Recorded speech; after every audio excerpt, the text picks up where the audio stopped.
the end of Avengers, Captain America gave his shield to Sam Wilson. Oh wait, I forgot to say, spoiler alert! Hey, if you haven't seen Endgame yet, what bridge do you live under? Okay, welcome everyone to History Part 2 out of 3. In this episode, we're going to be looking at fictional succession and mafia succession, as well as succession to creative projects such as TV shows.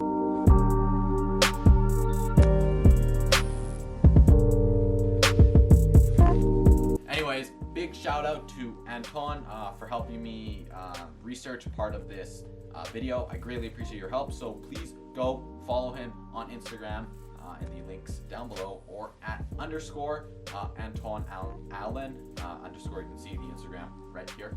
Also shout out to Kevin for editing this video, like video editing. I greatly appreciate your work. So everyone, please go subscribe and follow him down below.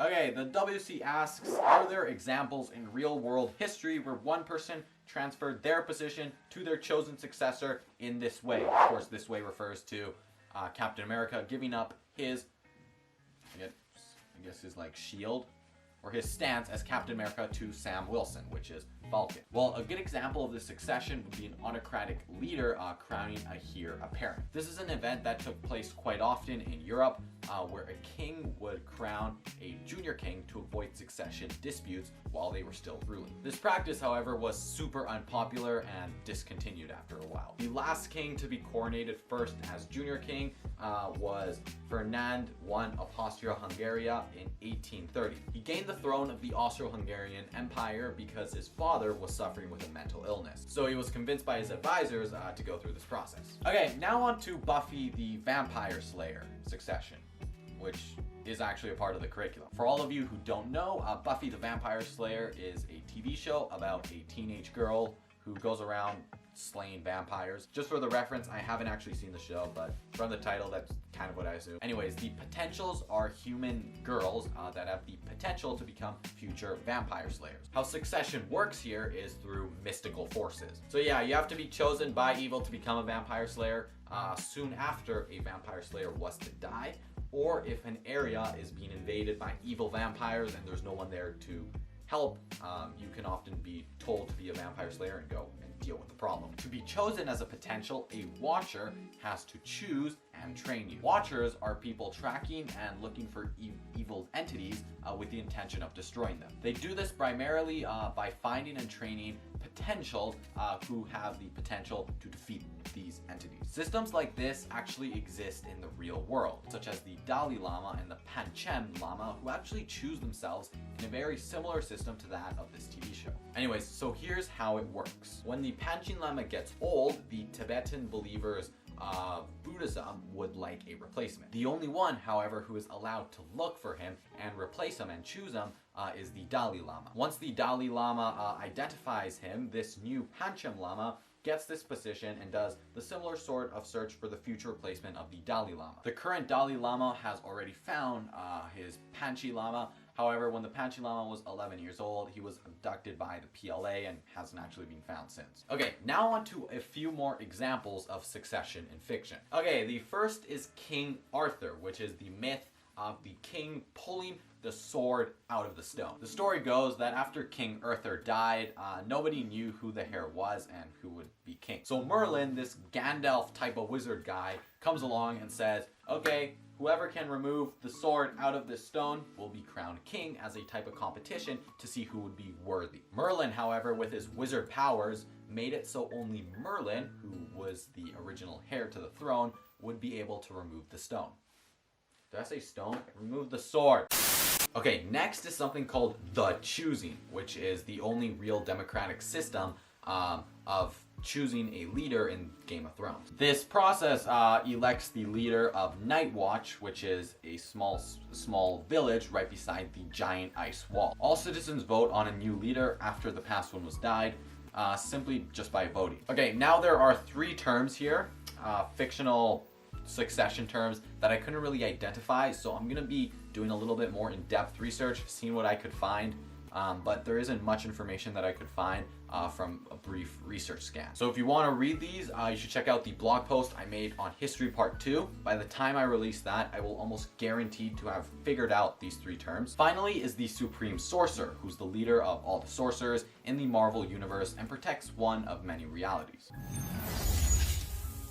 Okay, if you saw the movie Doctor Strange, you would most likely know that the mantle is passed down from sorcerer to sorcerer, notably passing down the Time Stone. Okay, to succeed the throne, you first need to become extremely skilled in the art of sorcery and magic. And once the Supreme Sorcerer dies or quits, although I couldn't really find any information on a sorcerer quitting, then the most skilled sorcerer would naturally take the place. Okay, so the WC asks us to consider Robin Hood and Dumbledore, and whether or not there are shoes and roles that are better left unfilled. I personally believe, as well as Anton, that yes, that it is sometimes better to leave these shoes unfilled. And I think one of the main reasons why is because you sort of have to imagine who the next successor would be. One of these successors would either be one of the poor villagers in England or one of the students at Hogwarts who would first have to be trained to be in a position where they're able to fulfill those shoes. If the teacher doesn't give the student area to develop the skill to succeed them, then it is very unlikely that the student will be in a position where they are able to succeed, let's say Dumbledore or Robin Hood. This is because of a concept known as the forgetting curve, where if you don't remember or reiterate or practice information over long periods of time, you're going to forget it. Simply put, if you do not get the chance to do an action, you will become complacent for the person who keeps doing it for you. That is why we believe these shoes should be left unfilled, because successors should be qualified for what they're succeeding. Okay, now on to creative succession, specifically that of television. After Jon Stewart stepped down from his host of The Daily Show on Comedy Central, the network announced his successor would be the relatively unknown South African comedian Trevor Noah. So why do you think The Daily Show ended after its old host left and a new host was replaced, compared to some other TV shows such as The Colbert Report, where it came to an end after Stephen Colbert left? I think the main reason why is because The Daily Show was not actually named after Jon Stewart, which means that basically anyone can host the show, compared to someone like The Colbert Report, where it's actually named after the host's name, Stephen Colbert, as well as the fact that the show only changed one factor, which was the host, instead of changing multiple. This was very effective in easing the transition to Trevor Noah. Trevor Noah would then start changing small things in the background to make the show feel more like he's in charge instead of Stewart. The lessons learned from The Daily Show's succession scheme is that it's better to have a more ambiguous show name and to change little by little over a large span of time instead of right at one point in time. Okay, next onto a few definitions and then a few TV personality stars. The first of which is host transitions, which is when the host of a TV series transitions out. The second is non-transitions, which is when the transition of a host cannot be replaced. What this means is that sometimes the show has to be canceled because the host isn't part of it anymore, such as The Colbert Report, and other times it just means that the show just generally doesn't feel the same without the person in it because of their insane amount of talent. Okay, first up is Walter Cronkite, which was a non-transition. Walter was known as the most trusted man in American television from the years 1960 all the way to the 70s, especially for delivering facts on the Vietnam War. Nobody after him in the television industry could gain such a title. Now on to Jay Leno, which was a transition of The Tonight Show. Johnny Leno's first tenor of The Tonight Show made him succeed Johnny Carson, and after serving 17 years was succeeded by Conan O'Brien. He came back for 4 more years after Conan left and then was succeeded by Jimmy Fallon in 2014. This transition was probably harder for Jay, as he felt as if he had to come back for 4 more years to finish his career in The Tonight Show. Okay, now on to Oprah Winfrey, which experienced a non-transition. After finishing the show in 2011, the Oprah Winfrey Show closed for similar reasons to that of The Colbert Report. I mean, come on, wouldn't it be kind of awkward if the Oprah Winfrey Show was hosted by someone who wasn't Oprah Winfrey? Okay, now on to Ralph Lauer, another non-transition. Ralph was a non-transferable Ralph was a non-transferable for the commenting community in basketball. His enthusiasm for each game and the style of language he used was one of a kind. When someone scored, he would yell, "Bingo!" Down the lane, the kick to Butler for the tie. Bingo!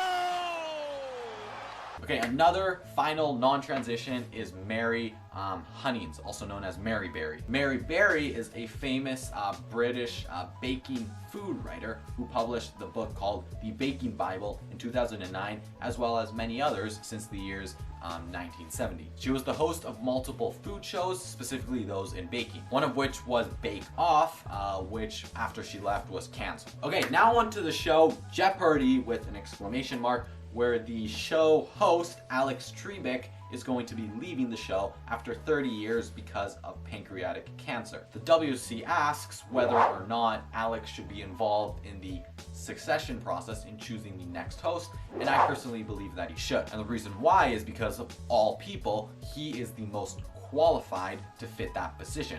So it seems almost habitual for him to choose the next person who would be most qualified to fill in the Jeopardy host position. Okay, now on to succession in crime. Okay, first up is the Gambino crime family. This is a family that was a large player in crime organizations in New York City almost 50 years ago, but now its impact and power isn't as large. Okay, I'm gonna give a brief history of the family and how succession works here. How it got its name was from the original leader, Carlo Gambino, who was the family boss from 1957 all the way to his death in 1976. Almost all mafias in New York City were named after their original boss's leader, and the name kind of just stuck. How these families are structured is that there's a boss at the top, and then a underboss, and then a concierge, an advisor, or a counselor. After that, there are multiple roles such as janitor, framer, and soldiers at the bottom. Gambino died of natural causes in 1976, and then his brother-in-law, Mr. Castellano, at least that's how you pronounce it, Mr. Castellano took control, and then he was soon gunned down by Mr. Gotti. Mr. Gotti then took control of the family, being known as the boss, and then his underboss, Salvatore Gravano, who witnessed many of his killings, used them as witness in trials that would ultimately lead to Mr. Gotti's imprisonment. The mafia was then passed down to Gotti's eldest son, who went to jail soon after becoming leader, and then to his other son, who also went to jail soon after becoming leader. Okay, now on to Japan, specifically the criminal gangs known as Yakuza. Also, I apologize to any Japanese people watching. I'm so sorry about my pronunciation right now. These groups have secession ceremonies that make members of the group loyal to the family crime. A ritual they have with succession is to host an extremely fancy party in one of the top hotels in Tokyo, and then everyone comes down in limousines and nice black tuxedos. They then have a long ritual purifying the gang's 4 top leaders. The second in command, which is the leader who steps down from previously being leader, drinks a cup of sake, and then the new leader takes a sip of the same cup after. The second in command is given a regalia, which is a sword, a map of the gang's turf, a family tree, seals, and some swaths of cotton. After that, they have a more casual meal with the entire gang. What is interesting is that the Yakuza do this because they claim that obedience to the customs of their trade distinguishes them from common criminals. Okay, finally is a more democratic way to transition through leaders in the American mafia gangs. In general, the mafia is just terrible at succession because nobody really knows who's gonna lead next. The perfect way to do this is through democratic councils known as the commissions, which began in 1931 in New York City and in other places around the US. This commission would limit leadership terms to only 10 years, and then people would vote on who they want to be the next leader, like an actual democracy. If the leader attempted to stay for longer, then the families could remove them. So that is it for history part 2 out of 2. Thank you so much to Anton for helping me editing this. Again, check him out on Instagram down below. And shout out to Kevin again for video editing this. You can check out his YouTube channel in the links down below. Thank you everyone for watching. If you found this video helpful, please do me a massive favor, like the video and share it with your friends. Anyone who you know needs to study a little bit more. If that's your teammate, share it to them. If that's your teacher, share that to them. If that's your mom for whatever reason, just share it to them. I want to thank you for making it to the end, and until next time, stay productive. I'll see you guys in the next video. Goodbye.